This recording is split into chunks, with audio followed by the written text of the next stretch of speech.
שהיה והווה ויבוא, who was and is to come.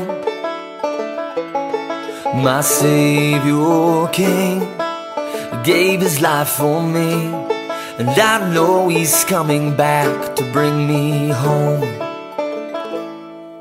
I know he's coming again. I know he's coming again. Yes, I know he's coming again. I know he's coming again. Oh, he's coming again. He's coming again.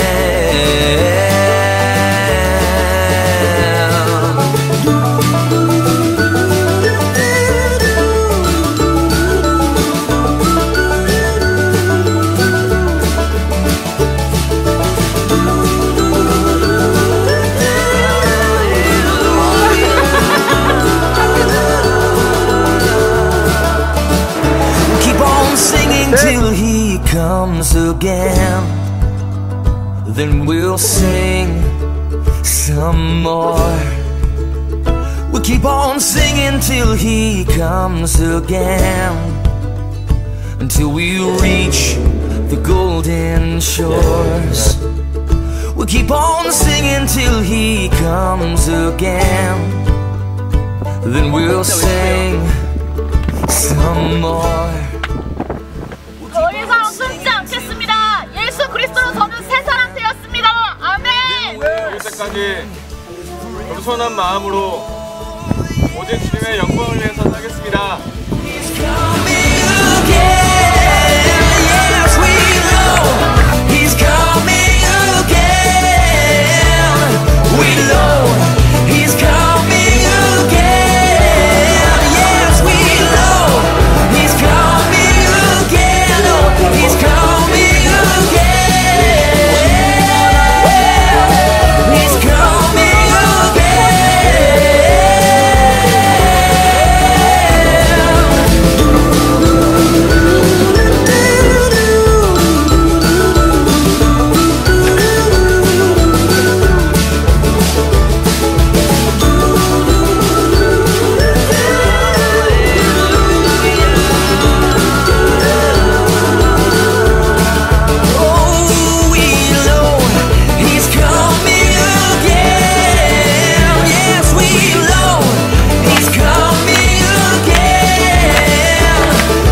again.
저는 오늘 조슈아 제너레이션 6번째 하나님의 이해할 수 없는 방법 브레이크라고 하는 제목으로 하나님 말씀을 나누겠습니다. 우리 주님은 참 엉뚱하십니다. 아무 문제가 없이 잘 진행되고 있는데 갑자기 브레이크를 거실 때가 있어요. 조금만 더 가면 완전히 정복할 수 있는데 거기서 멈추라고 하실 때가 있습니다. 조금만 더 힘주어서 지금 밀어붙이면 뭔가 확 뚫리는데 주님께서는 멈추라고 하실 때가 있습니다. 우리는 이해할 수 없다고 얘기해요. 상황적으로 그렇게 만드시든지 아니면 의도적으로 주님께서 내 삶을 브레이크를 거시든지, 뭔가 잘 나갈 때 멈추도록 하십니다. 근데 그것은 쉬운 일이 아니에요. 잘 나갈 때 멈추는 것 쉬운 것이 아닙니다. 사업이 잘 되고 있는데 갑자기 사업을 조금 멈추는 거예요. 교회를 개척했어요. 교회가 잘 되고 있어요. 잘 되고 있는데 안식년을 갖는 것, 이거는요 웬만한 용기가 없으면 못하는 거예요. 웬만한 이 강심장이 없으면 못하는 거라고요. 뭔가 잘 가고 있는데 멈추는 거 쉽지 않습니다. 근데 오늘 이 여호수아 5장 말씀 전체를 보니까 하나님께서 우리가 이해할 수 없는 방식의 브레이크를 거세요. 1절 말씀을 보니까 요단강 서쪽 아모리 사람의 모든 왕과 해안에 가나안 사람의 모든 왕이 여호와께서 이스라엘 백성을 위해 요단강을 마르게 하셔서 그들이 건넜다는 소식을 듣자 그들의 마음이 녹았고 이스라엘 백성들 때문에 넋이 나가버렸습니다 라고 말씀하고 있어요. 여러분 성경을 읽을 때 1절이 굉장히 중요합니다. 1절을 풀어내야 그 밑에 절이 다 풀리는 거예요. 그러니까 1절 말씀에 하나님께서 요단강을 강물을 막으시고 요단강을 도화하시게 한 사건을 가나안 땅들이 다 보았다는 것입니다. 가나안 왕들이 봤다는 거예요. 갑자기 요단 강물이 멈춰서서 요단강을 건너갔던, 그리고 제사장들이 가운데 서서 법궤를 메고 백성들이 다 빠져나가기까지 버티고 서서 있었던 걸 다 보았다는 것입니다. 그리고 그것을 보니까 이 가나안 왕들과 가나안 군대들의 마음이 녹았고 이스라엘 백성들 때문에 넋이 나갔다고 말씀하고 있어요. 그러니까 싸울 의지가 지금 없는 거예요. 이스라엘 백성들은 이미 하나님이 함께 하시는 것이고 이스라엘이 가는 곳마다 돌파가 있고 기적이 일어나고 있으니까 하나님이 운행하시는 큰 손이 있는 것을 보게 되는 거예요. 그러니까 싸울 의지가 지금 없는 거예요. 지금 밀고 들어가면 그냥 가나안 땅 정복할 수 있는 거예요. 난공불락의 여리고성 그냥 정복할 수 있는 겁니다. 그런데 주님께서는 여기에서 세 가지를 말씀하세요. 브레이크를 잡으시는데 세 가지 형태의 브레이크를 잡으세요. 오늘 저는 이 말씀을 여호수아 5장 말씀 전체를 통해서 이 말씀을 나누고 싶습니다. 은혜 받을 준비 됐습니까? 단순히 은혜만 받지 마시고 여러분의 삶 가운데 적용하시길 축복합니다. 먼저는 1절부터 9절까지의 말씀을 읽겠습니다. 저와 함께 교독하겠습니다. 제가 먼저 1절 말씀 읽겠습니다. 요단강 서쪽 아모리 사람의 모든 왕과 해안의 가나안 사람의 모든 왕이 여호와께서 이스라엘 백성을 위해 요단강을 마르게 하셔서 그들이 건넜다는 소식을 듣자 그들의 마음이 녹았고 이스라엘 백성들 때문에 넋이 나가 버렸습니다. 그때 여호와께서 여호수아에게 말씀하셨습니다. 너는 돌칼을 만들어 이스라엘 백성들에게 다시 할례를 시행하여라. 그래서 여호수아는 돌칼을 만들어 할례산에서 이스라엘 백성들에게 할례를 시행했습니다. 여호수아가 할례를 시행한 까닭은 이렇습니다. 이집트에서 나온 사람들 가운데 전투할 수 있는 남자들은 모두 이집트에서 떠난 후 광야길에서 죽었습니다. 이집트에서 나온 사람들은 모두 할례를 받았지만 이집트에서 나와 광야에서 태어난 사람들은 할례를 받지 못했습니다. 이스라엘 백성들이 이집트를 떠난 후 전투할 수 있는 모든 남자가 다 죽을 때까지 그들은 40년 동안 광야길을 걸었습니다.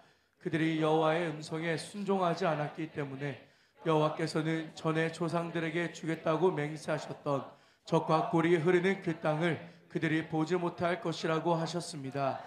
그래야 여호수아는 그들의 아들들을 그 자리에서 일으켜 세워 할례를 시행했습니다. 그들은 광야길에서 할례 받지 못해 아직도 할례 받지 않은 사람들이었기 때문입니다. 이렇게 모든 백성들이 할례를 마친 후 그들이 나을 때까지 진을 친 곳에 머물렀습니다. 함께 읽을까요? 시작. 그때 여호와께서 여호수아에게 말씀하셨습니다. 오늘 내가 너희에게 이집트의 수치를 굴려내 버렸다. 그리하여 그곳 이름이 오늘날까지 길갈이라 불리게 됐습니다. 아멘. 하나님께서 이제 영적인 주도권이 넘어온 이스라엘 백성들, 조슈아 제너레이션 출애굽 2세대에게 명령하십니다. 그만 전진하고 브레이크를 걸어라. 첫 번째는 할례를 하라고 말씀하십니다. 여러분, 할례는 여러분들이 잘 아시는 것처럼 표피를 자르는 거예요. 남자의 생식에 표피를 자르는 겁니다. 그리고 약 일주일 동안은 제대로 거동이 불편한 상태로 가게 되는 것입니다. 한번 생각을 해보십시오. 전쟁을 앞두고 있는 이스라엘 백성들 가운데 지금 여리고성을 정복해야 되는 바로 코앞에 요단강을 기적적으로 도하했지만 이제 정복해야 될 7 족속이 있고 바로 코앞에 여리고성이 있는데 싸워야 되는데 할례를 명하십니다. 어떤 의미가 있겠습니까? 군사학적으로 설명이 됩니까? 전쟁학적으로 설명이 돼요? 그런데 여호와께서는 여호수아에게 할례를 명하십니다. 출애굽 1세대들은 모두 할례를 받았지만 광야의 불순종에서 모두 죽었습니다. 그래서 세컨 제너레이션들은 아직까지도 할례를 받지 않았기 때문에 할례를 하라고 합니다. 할례는 여러분들이 아시는 것처럼 창세기 17장에 나온 것처럼 하나님의 백성 된 표징입니다. 할례 해야지 하나님의 백성이 되는 거예요. 난지 8일 만에 남자들은 무조건 할례를 해야 되는 것이에요. 돈에 대한 것도 우리가 1대1 통해서 배웠습니다. 돈이 왜 존재하는가? 여러분, 돈 왜 버십니까? 여러분, 직장 왜 가려고 합니까? 돈은 내 혼자 먹고 사고 하기 위해서 돈을 버는 것이 아니라 이방 사람들을 돈 주고 사서라도 할례를 시켜라. 할렐루야.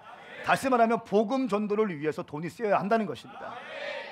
저는 지금 성경 강해를 하고, 제가 어떤 비전적인 설교하거나 어떤 주제 설교에 저는 익숙한 사람인데 의도적으로 강해 설교를 하고 있어요. 설교 본문에서 다 뽑아낼 거면 잘 들으십시오. 돈 버는 목적은 빚 갚기 위한 것도 아니고 하나님의 복음을 위한 거라는 거예요. 이것이 할례의 영적인 의미입니다. 하나님의 자녀가 되는 표징입니다. 그리고 나는 하나님께 헌신된 사람이다라고 하는 의미가 있는 것입니다. 할례를 통해서 표피가 잘라지고 피가 나는 순간 지나간 시간 동안 마귀에게 빼앗겼던 시간들, 잃어버린 시간들, 죄에 얼룩진 저주에서 자유케 되는 것을 의미하는 것입니다. 내가 더 이상 마귀의 자녀가 아니라 죄의 노예가 아니라 하나님의 백성이 되는 것을 의미하는 것입니다. 신약으로 넘어오면 그것이 세례로 같은 의미로 쓰여지게 되는 것이죠. 세례는 골로새서 2장 12절 말씀처럼 그리스도와 함께 장사되었고 그리스도 안에서 그리스도와 함께 다시 살아나는 것입니다. 내가 죽고 주님 사는 것입니다. 내가 죽고 주님이 사는 것입니다. 또 한 가지 세례의 중요한 의미가 있는데 그 세례의 중요한 의미는 우리는 지금 다시 오실 예수 그리스도를 맞이하기 위해서 신랑 되신 주님을 맞이하기 위해서 혼인잔치를 앞두고 있는 거예요. 혼인잔치를 앞두고 있는 우리가 세례를 함으로써 내가 다시 오실 예수 그리스도, 나의 신랑 되신 예수님과 약혼하겠습니다라고 하는 의미가 있는 거예요. 약혼의 의미가 있는 거라고요. 약혼하는 순간 나는 다른 여자를 보면 안 돼. 나는 다른 남자를 보면 안 돼. 약혼자와 결혼하기까지 나는 그 사람을 생각해야 되는 거예요. 그리고 그 사람을 기다리면서 내 마음을 준비하는 거죠. 조금 잘생긴 사람이 있다고 해서 마음 빼앗기는 거 아니에요. 조금 돈 많은 사람이 있다고 거기 마음 빼앗기는 거 아니에요. 약혼한 사람은 약혼한 자와 결혼하기 위해서 준비하는 것입니다. 이것이 세례의 의미인 거예요. 세례는 약혼입니다. 다시 오실 신랑 대신 내 주님과의 혼인잔치를 기다리면서 내가 다른 곳에 마음 빼앗기지 않고 주님께 마음을 쏟겠습니다. 나는 당신을 기다릴 것입니다. 때로는 괴롭고 어렵지만 밤이나 낮이나 공부할 때도 있지만 나는 당신과의 혼인잔치를 위해서 나는 삶을 살아가겠습니다 라고 하는 것이 세례인 것입니다. 그러므로 나는 죽겠다는 거예요. 나는 죽고 이제 주님만 있습니다. 나는 죽고 주님만 사는 것입니다. 할렐루야. 이것이 바로 세례의 의미이고 할례의 의미인 것입니다. 우리 주님께서는 너희가 지금 조금 더 먼저 취업하고 조금 더 사업을 잘해도 돈 많이 벌고 네가 빨리 뭐 취업해서 뭐 어떻게 하고 이거에 관심 없으시는 거예요. 우리의 관심은 여기에 있지만 우리 주님의 관심은 거기에 있지 않아요. 우리 주님은 여러분들이 아직 할례 받지 않은 사람들이 있다면, 영적인 할례 받지 않은 사람들이 있다면 오늘 이 시간 영적인 할례를 받고 조금 더디더라도 시간이 걸린다 할지라도 아프더라도 피가 나온다 할지라도 그 시간들을 통과하기 원하시는 것이에요. 이것이 아버지의 마음이라는 거예요. 빨리빨리 대충대충 성공하고 요리고 돌파하고 그 다음 돌파하고 점령하고 이거 아니라는 거예요. 그렇게 해봤자 나중에 다 배신한다는 거예요. 할례를 해라. 군사학적으로 설명이 안 되는 거예요. 이해할 수 없는 방식입니다.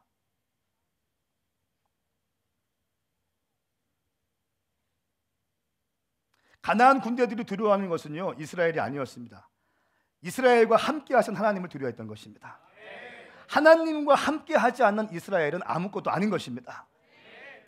하나님과 함께 하지 않는 교회는 아무것도 아니에요. 이제 건물일 뿐인 거예요. 그냥 모임일 뿐인 거예요. 잘 새겨 들으십시오. 하나님과 함께 하지 않는 교회는 아무것도 nothing. 하나님이 없는 교회는 아무것도 아닌 거예요. 교회의 능력은 하나님이 함께 하시기 때문에 능력이 있는 거예요. 아멘. 예배가 왜 중요한가? 주님이 함께 하시기 때문에 예배가 중요한 것입니다. 하나님이 함께 하지 않는 목사, 하나님이 함께 하는 성도 아무 의미 없는 거예요. 그냥 막치입니다. 세상 나가보시면 막치. LA에 나가보십시오. 김 목사님 부르면 다 쳐다본대요. 한국 식당 가서 김 목사님 하면 다 쳐다본대.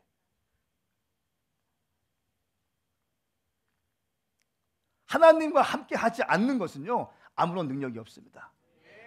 여러분 인생 가운데 주님과 함께 하시길 축복합니다. 함께 하셔야만 합니다. 의도적으로 주님께 붙어 있어야 됩니다. 세례의 영적인 의미는 약혼입니다. 그리고 주님께서는 길갈에서 할례하게 하시는데, 길갈의 뜻이 있는데, 길갈의 뜻은 애굽에서의 수치를 굴려버리겠다라고 하는 뜻입니다. 애굽에서의 수치를 굴려버리다. 무슨 말인가 하면, 너희가 애굽에서 종살이 하면서 너희 스스로 노예가 되고 종이의 신분으로 살고 있고, 또 그러면서 너희 가운데 자연스럽게 들어온 수치심, 노예의 DNA, 어떤 인정받고 싶어하는 욕구, 어떤 눈치 보던 삶, 노예의 DNA를 끊어버리라는 것입니다. 애굽의 수치를 굴려버리라는 것입니다. 더 이상 노예의 삶을 살지 말라는 것입니다. 더 이상 종과 같이 눈치 보지 말라는 것입니다.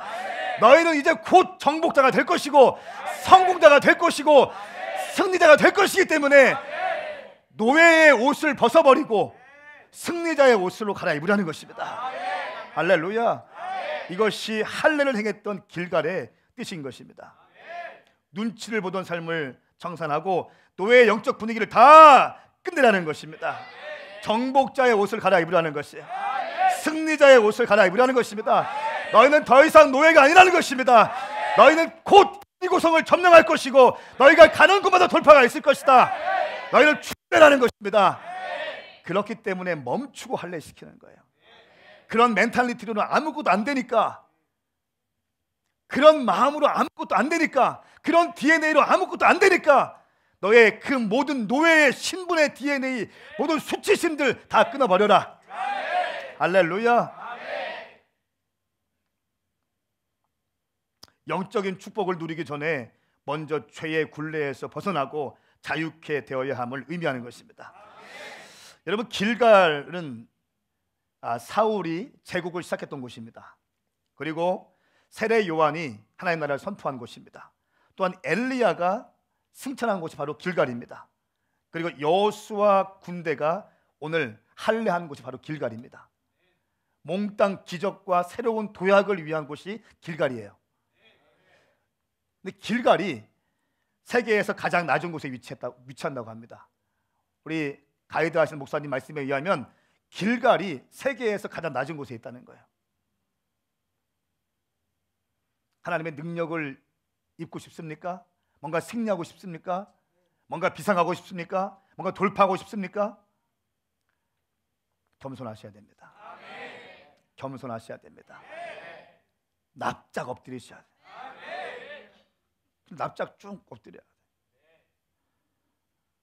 한번 해보고 싶은 마음이 있는데, 여러분, 제가 엎드리면 저 이단 되는 건가요? 손 들어보세요. 이단이 손 들어보세요. 주님께는요, 납작 엎드려야 돼요. 그냥 있는 게 아니라 쭉 엎드려야 돼요. 하나님 앞에 쭉 엎드리는 거. 저 이거 지금 너무 하고 싶어요. 내가 하면 여러분 시킬지도 몰라. 쭉 엎드려. 주님만이 높임 받는 거예요. 목사라는 타이틀 별로 안 중요해. 나도 다 예배자인 거예요. 어떤 사업의 CEO, 어떤 장관, 대통령 안 중요해. 똑같은 한 영혼이라는 거예요. 많은 왕의 왕이신 주님 앞에서 우리는 한 영혼이라는 거예요. 24 장로들이 면류관을 내어드리고 흰 옷을 입고 보좌에서 내려와서 어떻게 했습니까? 엎드려 경배했다는 거예요. 이것이 예배인 거예요.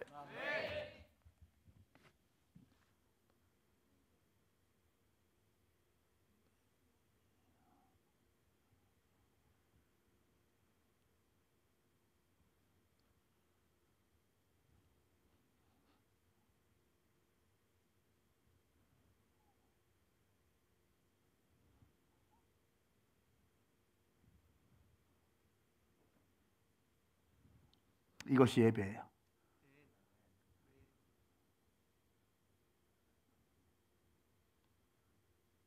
어떤 누구도 주님 앞에서 건방 떨 수 없어요.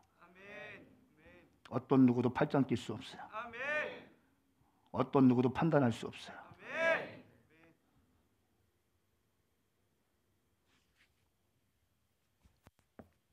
예배. 자, 준비됐습니까? 김영삼 준비됐어요? 예배. 납작 엎드려서 주님만을 바라보는 것. 돌파하기 위해서는요, 납작 엎드려야 돼요.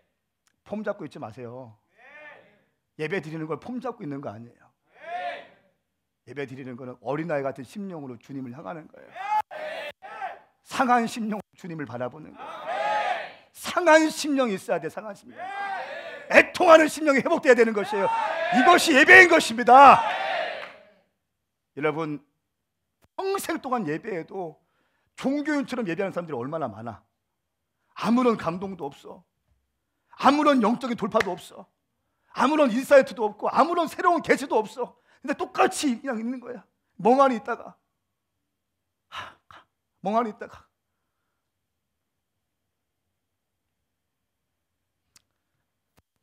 우리 삶 가운데 길갈의 영성 회복되게 축복합니다. 돌파를 원하시는 분들은요, 제가 분명한 예언입니다. 엎드리십시오. 나는 없다고 포기하십시오. 그러면 주님이 지지하실 것입니다. 두 번째로 주님께서 잘 나가고 있는 조슈아 제너레이션에게 이해할 수 없는 방법으로 브레이크를 거시는데, 두 번째는 유월절을 지키라고 말씀하십니다. 여러분, 지금 예배할 때예요? 유월절 하려면 지키려면 시간이 좀 많이 걸립니까? 아니 지금 꼭 해야 되냐고. 여리고성 지금 바로 코앞에 있는데 지금 꼭 해야 되냐고요. 상식적으로, 아니 이성적으로, 논리적으로, 예지야 꼭 통과한 다음에 하면 되지 않아? 꼭 지금 해야 돼? 왜 이렇게 주님 극단적이셔? 왜 즉흥적이셔? 주님 말씀하시는 게 뭐예요? 6월절 지켜내라고 말씀하세요. 10절부터 12절까지 말씀입니다. 함께 읽겠습니다. 시작. 그날 14일 저녁 이스라엘 백성들은 길갈에 진을 치고 있는 동안 여리고 평지에서 6월절을 지켰습니다. 그리고 6월절 다음 날부터 그들은 그 땅에서 난 것을 먹었습니다. 그날 그들은 무교병과 볶은 곡식을 먹었습니다. 그들이 그 땅에서 난 것을 먹은 다음 날 만나가 그쳤습니다. 이스라엘 백성들을 위한 만나는 더 이상 없었습니다. 그 해에 그들은 가나안에서 난 것을 먹었습니다. 아멘. 아멘. 6월절 여러분 잘 아는 것처럼 패스오버입니다. 지나가다, 넘어가다라는 뜻이 있습니다. 문설주에 붙여 발라놓은 어린 양의 피가 있는 그 집은 통과되었습니다. 저주가 임하지 않았어요. 죽음이 임하지 않았다는 것입니다. 이 어린 양의 피는 예수 그리스도의 보혈을 의미하는 것입니다. 다시 말하면 6월절은 예수님의 십자가의 사건을 기억하라는 것입니다. 그리고 너희 스스로 이렇게 온 것이 아니라 예수님의 죽으심으로 인하여 우리가 왔다는 것을 기억하는 거예요.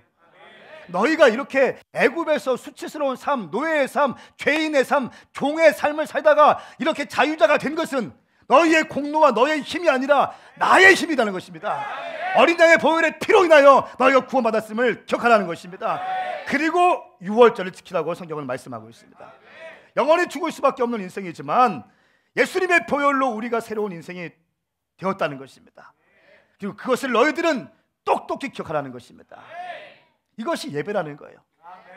지금 전쟁해야 되는데 그거 말씀하고 계세요. 기억해, 기억해.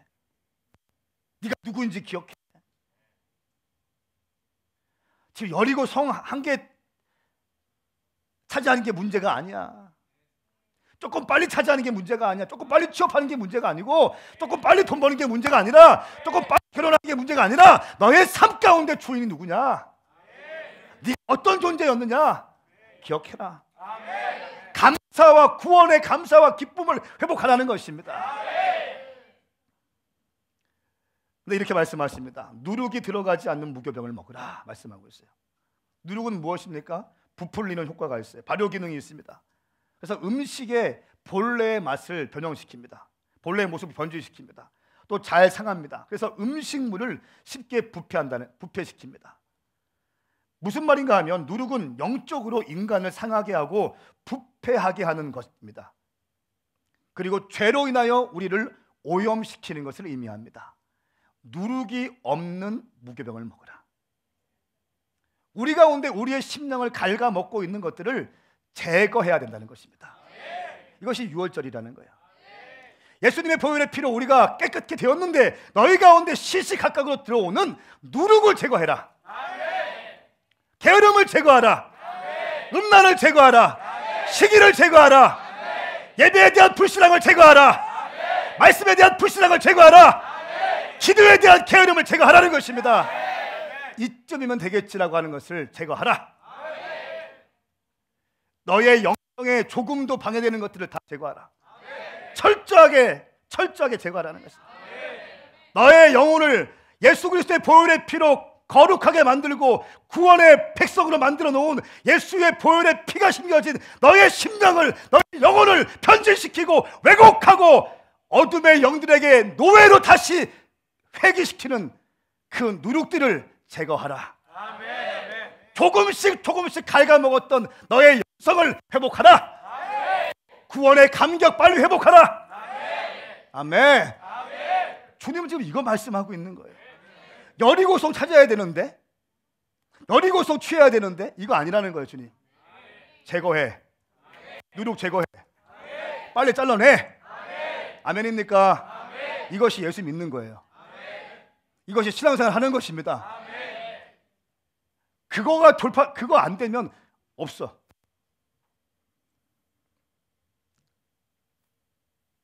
누룩이 없는 빵을 먹으라는 것은 또 하나의 의미는 하나님 앞에서 진실되고 순수한 마음을 가지라는 것이에요. 하나님 앞에서 반듯하고 정직하게 행하고 중심을 주님께 고정시키라는 거예요. 다른 거 섞지 말라는 거예요. 자꾸 기교 부리지 말라는 거예요. 머리 쓰지 말라는 거예요.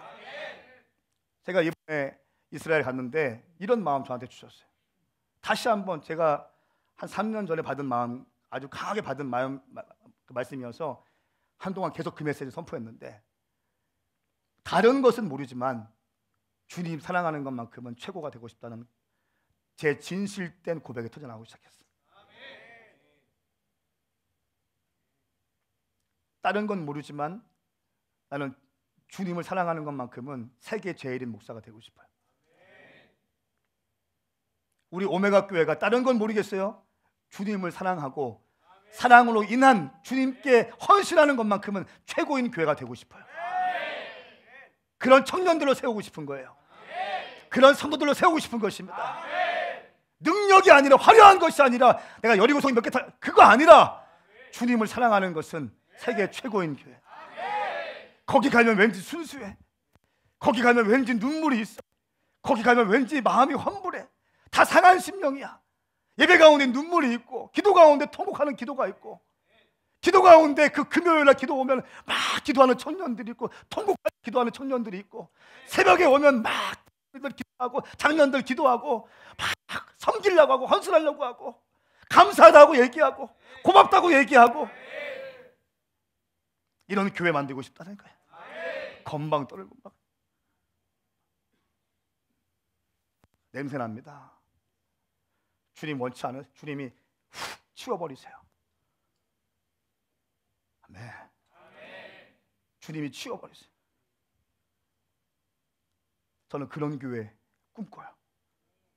주님을 향해서 환불하는 교회, 겸손하고 감사하고 작은 거에 기뻐하고 믿음과 소망으로 가득 차고 사랑으로 충만하고 항상 기뻐하고 쉬지 말고 기도하고 범사에 감사하는 교회, 우리 교회가 될 수 있게 축복합니다. 두 번째는 무교병은요, 맛이 없습니다. 무교병 맛이 없습니다. 무슨 말입니까? 애굽 생활의 고난을 기억하라는 것입니다. 너희가 그 종되었던 그 시간들을 기억해라. 그리고 오늘 그 은혜에 감사해라. 오늘 없는 것 때문에 불평하지 말고, 오늘 조금 힘들다고 불평하지 말고, 입이 이만큼, 이거 안 하고 싶은데 또 하게 돼. 입이 이만큼 나와가지고,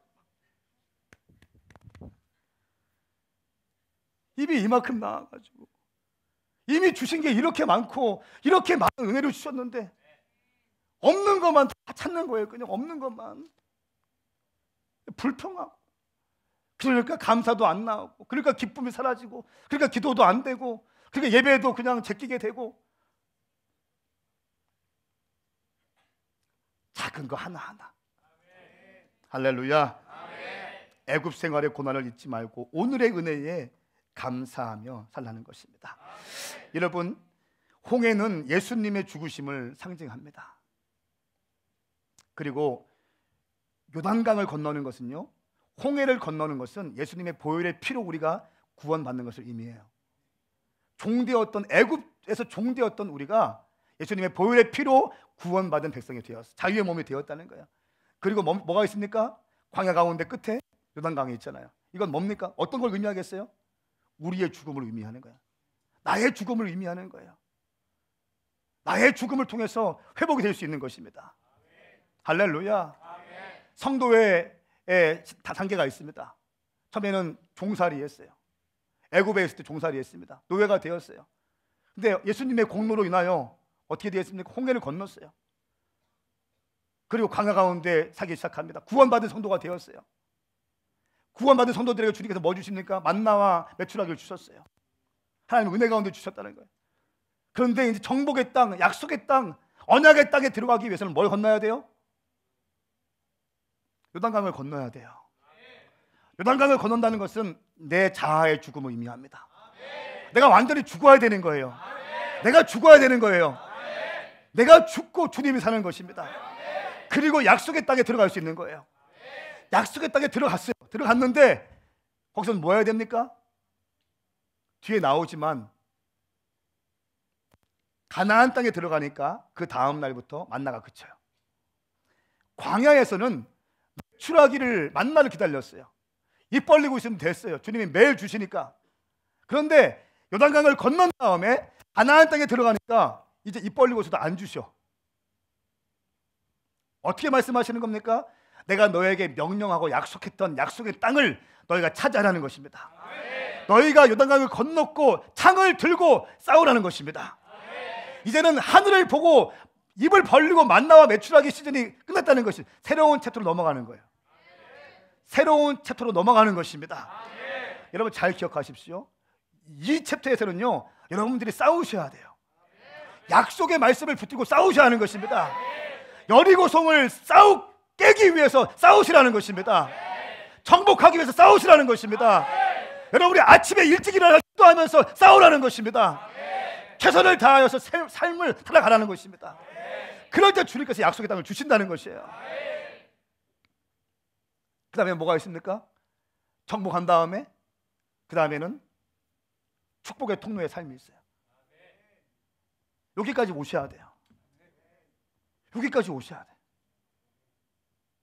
치열하게 싸우시고 내 혼적으로 싸우는 것이 아니라 주님 말씀, 성령님 음성에 순종하면서 매일같이 말씀으로 싸우셔야 돼요. 채취하시고 정복하시는 것이에요. 정복한다면 뭐 하십니까? 그 다음에 분배하는 거예요. 플로잉하기 시작하는 거예요. 헌금하기 시작하는 거예요. 아멘 합시다. 주님께 헌금하기 시작하는 거예요. 열방의 고아와 가부에게 돈을 흘려버리기 시작하는 것입니다. 개척교회를 섬기기 시작하는 것입니다. 교회를 세우기 시작하는 것입니다. 아멘. 이것이 성도의 단계입니다. 축복의 삶이라는 것이에요. 어떤 사람들은 맨날 여기에 있어. 구원을 받았어요. 축하합니다. 광야 가운데 계속 있어. 그냥 머물러 있어. 맨날 살다가 불평하고 또 불평하고 또 원망하고 또 불평하고 또 원망해. 나는 왜 안 되나 봐요. 약속이 왜 나한테는 안 이루어져요? 주님 말씀하셨는데 나한테 왜 약속이 안 이루어져요? 왜 그럴까요? 게을러서 그런 거예요. 싸우지 않게.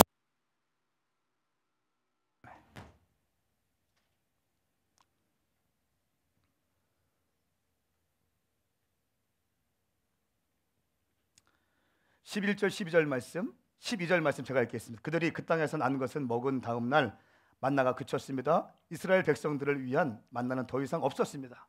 그 해에 그들은 가나안에서 난 것을 먹었습니다. 예, 가나안 땅에서는요 싸우는 거예요. 농사를 지어야 되는 것입니다.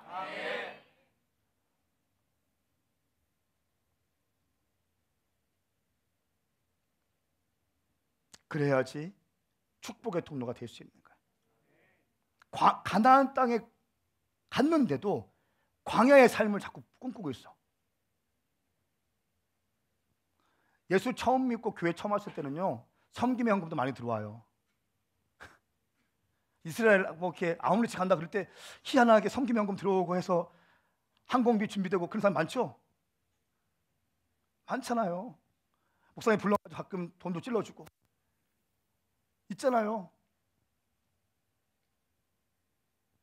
근데 옛날에 그렇게 했는데 어느 때 목사님 불러도 혼내키기만 하고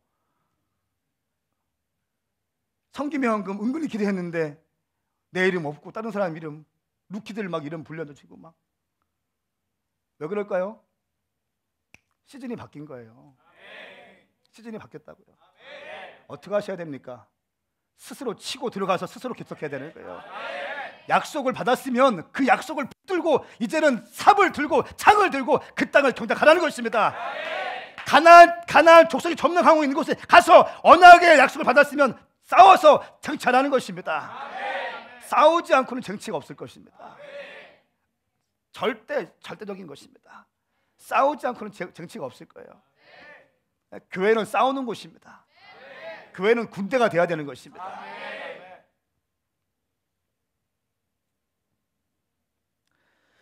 유대인들의 자녀 교육을 보니까요 성인식이 굉장히 중요하게 여겨집니다.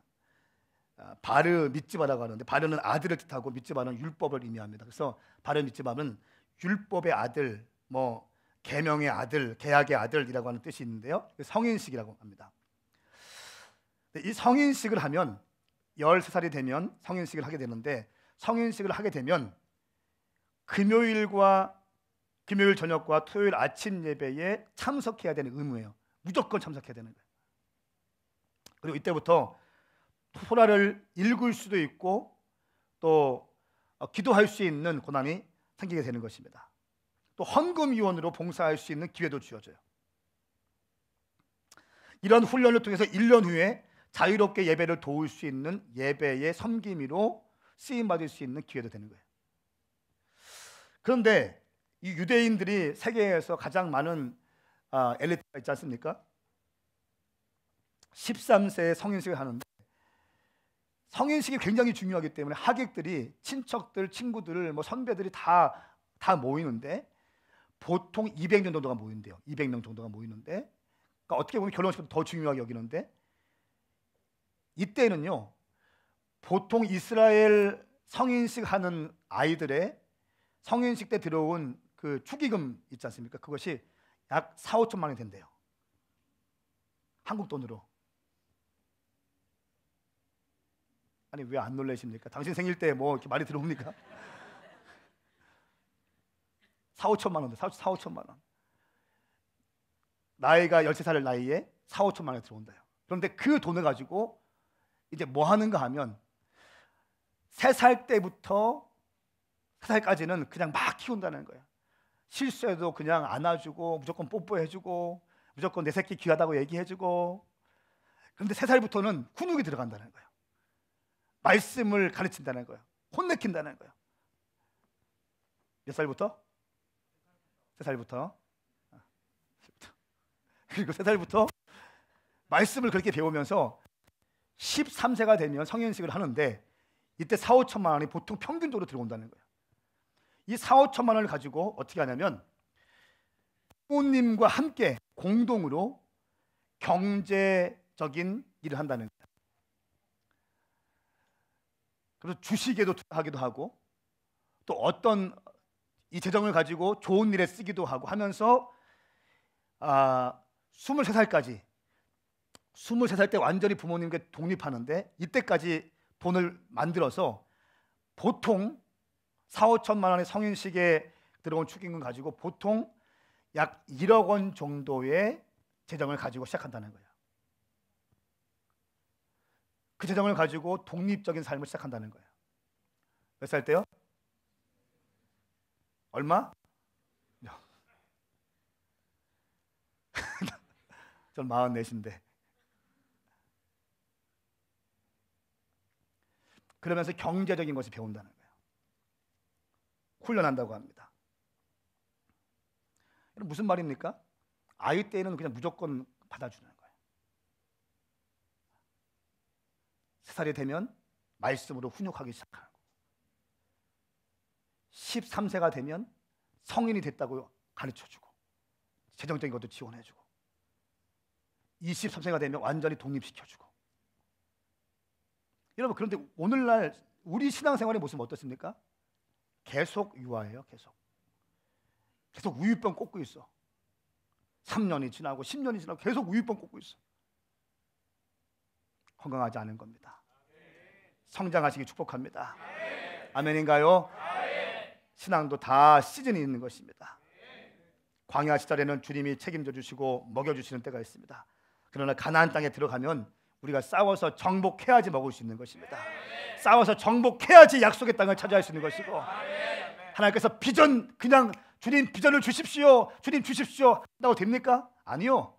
어떻게 하셔야 돼요? 비전 받은 약속이 있다면 그 약속을 가슴에 품고 열심히 살아가는 거예요. 새벽에 열심히 기도하는 거예요. 말씀을 붙드는 거예요. 그리고 삶의 현장에서 충성스럽게 일하는 거예요. 게을르지 마세요. 나태하지 마세요. 세 번째는 여호와의 군 사령관을 만납니다. 하나님께서 브레이크를 거시고 하신 일입니다. 우리 13절부터 15절까지 말씀입니다. 시작. 여호수아가 여리고에 이르렀을 때 눈을 들어보니 어떤 사람이 손에 칼을 빼들고 그 앞에 서 있었습니다. 여호수아가 그에게 다가가 말했습니다. 당신은 우리 편이요 우리의 원수의 편이요. 그가 대답했습니다. 아니다, 나는 지금 여호와의 군사령관으로 왔다. 그러자 여호수아가 땅에 엎드려 경배하고 그에게 말했습니다. 내 주께서 종에게 무슨 말씀을 하시렵니까? 여호와의 군사령관이 여호수아에게 말했습니다. 내 발에서 신을 벗어라. 그리하여 서 있는 곳은 거룩한 곳이다. 그러자 여호수아는 그렇게 했습니다. 아멘.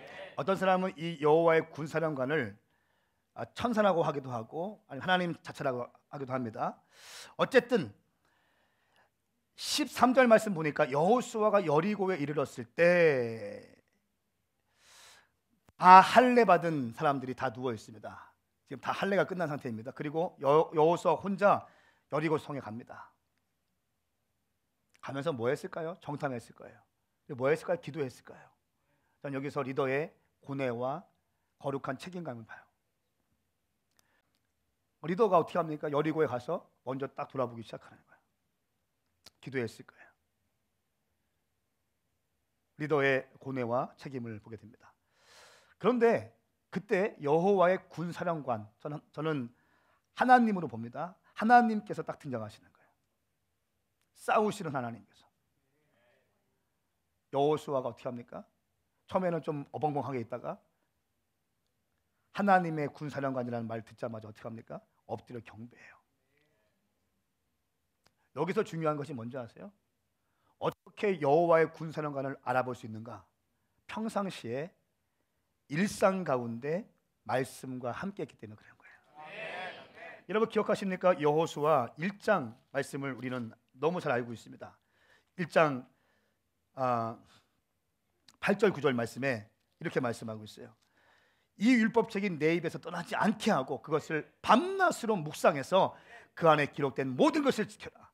그리하면 내 길이 번창하고 성공하게 될 것이다. 내가 너에게 명령하지 않았느냐? 강하고 담대하라. 두려워하지 말고 낙심하지 마라. 네가 어디로 가든지 여호와 내 하나님이 너와 함께 할 것이다. 말씀과 함께 할 때 너는 승리가 있을 것이다. 말씀과 함께 할 때 너는 강하고 담대하게 될 것이다.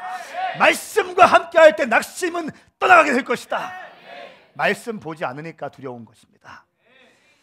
말씀은 하나님이십니다. 하나님과 가까이 있지 않으면 두렵게 되어 있어요. 하나님과 가까이 있으면 담대해지게 되는 것입니다. 단순한 영적인 원리를 너무 쉽게 놓치고 있다는 거예요. 말씀과 가까이 하십시오. 여호수아는 일상에서 매일같이 이 모세의 유언, 하나님의 말씀을 10년 가운데 새기고 매일같이 말씀을 묵상했을 거예요. 그리고 하나님을 딱 봤어요. 그 다음에 어떻게 했습니까? 하나님 앞에서 엎드려 경배했다는 거예요. 엎드려 경배했어요. 절대 겸손했다는 것입니다. 하나님의 리더는요, 항상 하나님 앞에 엎드리고 경배해야 됩니다. 하나님께 무릎 꿇지 않으면 사람에게 무릎 꿇게 될 것입니다. 저는 이건 너무 중요하게 제가 믿고 있는 말씀이에요. 믿고 있는 저에게 주신 레마의 음성이에요. 네가 아들아, 네가 나에게 무릎 꿇지 않으면 사람들에게 무릎 꿇게 될 것이다. 네가 나에게 묻지 않으면 사람들에게 묻고 다닐 것이다. 영적 권위고 뭐고 다 떨어지게 되는 겁니다. 혼적으로, 인간적으로, 정치적으로 목자게 되는 겁니다. 아무 생명력이 없는 거예요. 저는 주님께 무릎을 꿇게 결정했어요. 아멘. 여러분 주님께 무릎 꿇으셔야 됩니다. 쓰임 받고 싶은 사람들은 주님께 무릎 꿇으십시오. 세 번째는 내 발에 신을 벗어라 말씀하고 있습니다. 무슨 말씀입니까? 네가 한 거 아무것도 없다. 네가 지금까지 걸어온 인생 길 다 네가 한 것이 아니라 내가 너를 지지한 것이다. 나를 신뢰하라. 나의 통치권을 신뢰하라. 내가 다스림을 신뢰하라. 아멘인가요? 우리 주님은 이렇게 말씀하시는 것입니다. 그냥 요단강 건넜어요. 팍팍팍 밀고 들어가면 여리고 점령할 수 있지만 주님께서 거기에서 브레이크를 거시고 할례를 명하시고 유월절을 말씀하시고 네가 아무것도 할 수 없는 존재이고 네가 지금까지 할 수 있는 것은 내가 너와 함께 했기 때문에 가능하다라고 하는 것을 말씀하시는 것입니다. 사랑하는 여러분, 우리 오메가 교회 모든 성도들 가운데 이 굳센 믿음이 있게 축복합니다. 할렐루야. 말씀을 제가 맺겠습니다. 저희가 지금 코나 웨이브를 준비하고 있어요. 코나 웨이브 이스라엘 가기 전에 3명한테 지시했어요. 전체 계획안 운영한 방법 다 준비 갖고 와라. 보고해라. 토요일 날 1시 반에 보고해라. 보고를 받아봤어요. 이 말 저 말이 많습니다. 제가 야, 주님의 일은 그렇게 하는 것이 아니다. 하나님의 일은 그렇게 하는 것이 아니다. 멈추고 때로는 혼내키기도 하고 책망하면서 어떻게 주님의 일을 그런 식으로 하냐고 막 제가 뭐라고 했어요. 그래서 니들 지금부터 가서 코너에 가서 예배해라. 예배한 적 있어? 기도한 적 있어? 거기 가서? 없어? 입 다물고 가서 예배해. 아멘. 이것이 주님의 방식이에요. 이것이 하나님의 일하는 사람들의 방식이라는 거예요. 여러분 인생 가운데 조금 여리고성 하려고 애쓰지 마세요. 좋은 집 가려고 그렇게 애쓰지 마십시오. 돈 좀 벌려고 그렇게 애쓰지 마십시오. 당신의 영적 상태를 확인하시고 브레이크를 잡으셔야 됩니다. 할례하십시오. 6월절의 은혜를 기억하십시오. 가만히 생각해 보세요. 내 혼자 힘으로 된 것이 있는지 생각해 보십시오. 아무것도 없어요. 다 주님의 은혜였고 다 주님의 인도하심이었습니다. 저는 우리 오메가 교회 모든 성도들이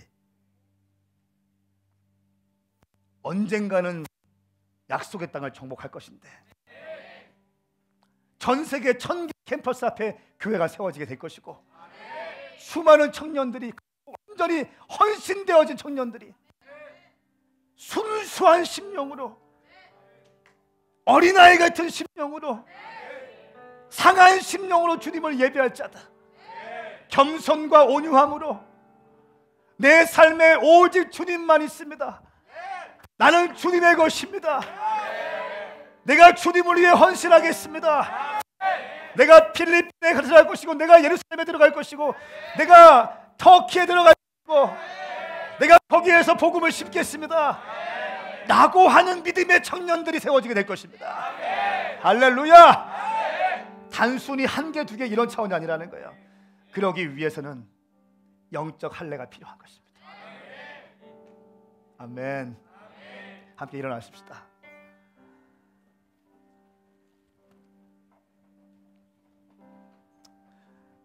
우리 같이 찬양하실 때에 여러분 믿음을 가지고 찬양하십시다. 지난주에 즐거웠죠? 끝나서 저의 부르심은 아니에요. 충분하게 워십하셔야 돼요. 충분하게 주님과 교통하셔야 되는 거예요. 지금 스피리추얼 커뮤니케이션이 일어나야 돼요. 영적인 활성화가 일어나야 되는 것이 주님과 여러분 교통하셔야 되는 것입니다. 찬양하시면서 우리의 마음을 주님께 올려드리십시다.